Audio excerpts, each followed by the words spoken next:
বাংলাদেশি পণ্যে ৩৫% মার্কিন শুল্ক আরোপ, প্রধান উপদেষ্টা ডক্টর ইউনূসকে প্রেসিডেন্ট ট্রাম্পের চিঠি।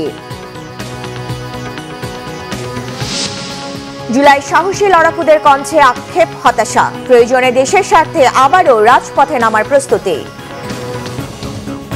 দেখছিলেন ক্রাউন সিমেন্ট সংবাদ শিরোনাম, এবার বিস্তারিত। যুক্তরাষ্ট্রে বাংলাদেশি পণ্য প্রবেশের ক্ষেত্রে ৩৫% শুল্ক আরোপের সিদ্ধান্ত নিয়েছেন মার্কিন প্রেসিডেন্ট ডোনাল্ড ট্রাম্প। তা আগামী ১ আগস্ট থেকে কার্যকর হবে। এ বিষয়ে প্রধান উপদেষ্টা ডক্টর মোহাম্মদ ইউনূসের কাছে চিঠিও পাঠিয়েছেন যুক্তরাষ্ট্রের প্রেসিডেন্ট। সোমবার নিজের সামাজিক যোগাযোগ মাধ্যম ট্রুথ সোশ্যালে এ ঘোষণা দিয়েছেন তিনি। হোয়াইট হাউসের ৯০ দিনের শুল্ক বিরতির সময়সীমা শেষ হতে চলায় ট্রাম্প এই ঘোষণা দিলেন। এর আগে ৯ জুলাই থেকে শুল্ক কার্যকর হওয়ার কথা থাকলেও সেটি পিছিয়ে ১ আগস্ট নির্ধারণ হলো।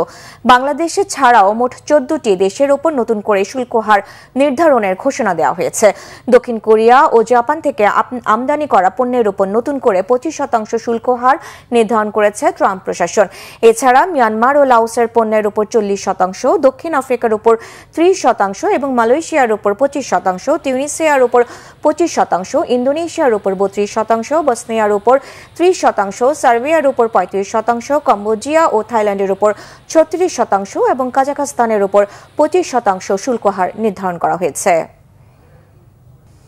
কুষ্টিয়ার আবরার ফাহাদের কবর জিয়ারতের মধ্য দিয়ে আজকের কর্মসূচি শুরু করবে জাতীয় নাগরিক পার্টি এনসিপি। এর আগে পাবনা থেকে রাতে কুষ্টিয়া যান এনসিপি নেতারা। সেখানে যুব সমাজ পুনর্গঠনের স্বপ্ন দেখবে উল্লেখ করে এনসিপি এর আহ্বায়ক নাহিদ ইসলাম বলেছেন, পরিবারতন্ত্র আর চলবে না। সোমবার রাতে পাবনা আব্দুল হামিদ সড়কে শহীদ চত্বরে দলের এক পদযাত্রা সভায় তিনি জানান, আগামী ৩ আগস্ট কেন্দ্রীয় শহীদ মিনারে বিচার সংস্কার ও নতুন সংবিধানের দাবি ঘোষণা করা হবে। একটি রাষ্ট্রের প্রকৃত গণতান্ত্রিক পরিবেশ ফিরিয়ে আনতে এসব অত্যন্ত জরুরি বলে জানান নাহিদ ইসলাম। জুলাই গণঅভ্যুত্থানের গতির পথ বদলে দেয় বেসরকারি বিশ্ববিদ্যালয় শিক্ষার্থীদের আন্দোলন। তাদের তীব্র প্রতিরোধে পাল্টে যায় বৈষম্য বিরোধী ছাত্র আন্দোলনের মোড়। অসংখ্য প্রাণের বিনিময়ে রচিত হয় নতুন ইতিহাস। কিন্তু সাহসী লড়াকুদের কণ্ঠে আজ হতাশা আর আক্ষেপ। তারপরও দেশের স্বার্থে আবারও প্রয়োজনে রাজপথে নামতে প্রস্তুত তারা। এসএম ফাইজার রিপোর্টে বিস্তারিত। কোটা সংস্কার আন্দোলন দিয়ে যার শুরু, পরিণতি পায় জুলাই অভ্যুত্থানে। ঢাকা বিশ্ববিদ্যালয় থেকে শুরু হওয়া এই আন্দোলন ছড়িয়ে পড়ে গোটা দেশে। আন্দোলন তীব্র হলে তা দমনে কঠোর হয় শেখ হাসিনা সরকার। ছাত্রদের উপর চড়াও হয় র্যাব, পুলিশ, বিজিবি। আন্দোলন রুখতে ১৭ জুলাই বন্ধ করে দেওয়া হয় পাবলিক বিশ্ববিদ্যালয়ের আবাসিক হল। এতে আন্দোলন স্থিমিত হওয়ার বদলে ছড়িয়ে পড়ে বেসরকারি বিশ্ববিদ্যালয়গুলোই। বারুদের মতো জ্বলে ওঠেন শিক্ষার্থীরা, নেমে আসেন রাস্তায়। দিনরাত সড়কে অবস্থান নিয়ে গতিশীল রাখেন আন্দোলন। মূল সড়ক থেকে অলিগলি ছিল পদে বাধা, সাথে গ্রেপ্তারের ভয়, ছিল আইনশৃঙ্খলা বাহিনী ও ছাত্রলীগের হামলার আতঙ্ক।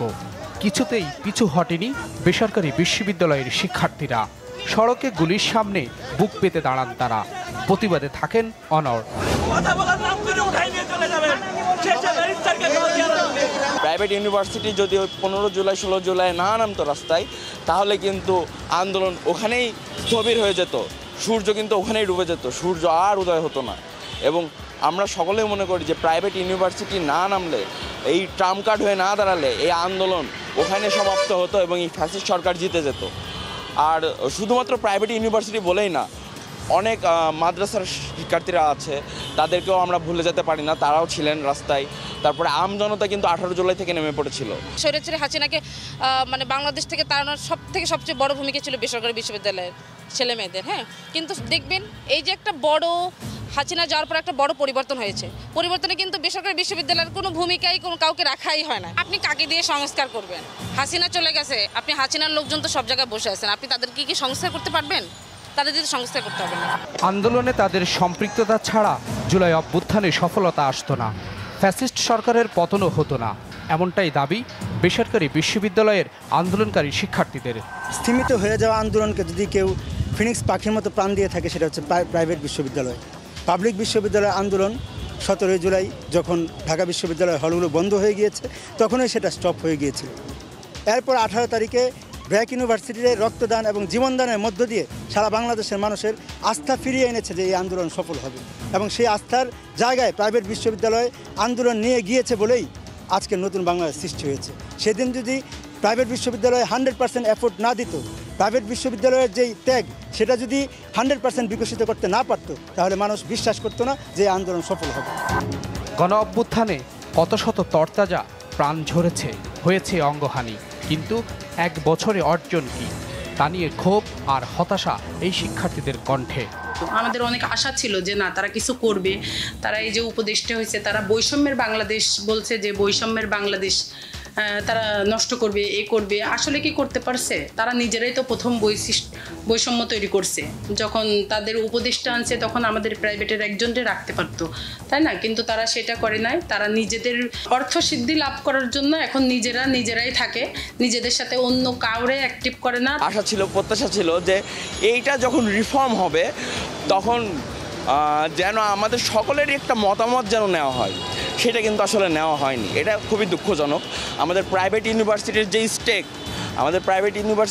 স্টেক অনুযায়ী কিন্তু আসলে আমরা সেরকম কোনো ফলাফল পাইনি।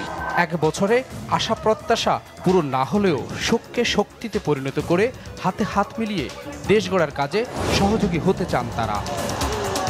SM Foyez, Bangla Vision, Dhaka.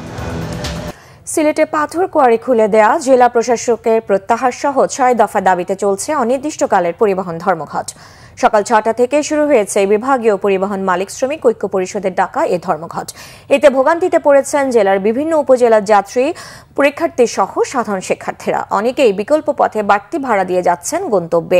বন্ধ হওয়া পাথর কোয়ারিগুলো খুলে দেয়া, বিদ্যুৎ সংযোগ বিচ্ছিন্ন হওয়া, পাথর ক্র্যাশার মিল সচল করা, গাড়ি জব্দ এবং ফিটনেসে হয়রানির প্রতিবাদে 5 দফা দাবি নিয়ে গত 5 জুলাই শনিবার থেকে 48 ঘন্টার কর্মবিরতি পালন করছে জেলা পণ্য পরিবহন মালিক শ্রমিক ঐক্য পরিষদ। এই ছিল এখনকার মতো। পরের সংবাদ দুপুর 2টায়। এর আগে একটাই রয়েছে নিউজ টপ 10 দেখার আমন্ত্রণ রইল। এছাড়া বাংলা ভিশন সংবাদ ও সংবাদ সংশ্লিষ্ট অনুষ্ঠান দেখতে ভিজিট করুন www.bbnews24.com ও facebook.com/banglavisionnews এবং সাবস্ক্রাইব করুন youtube.com/banglavisionnews। ধন্যবাদ।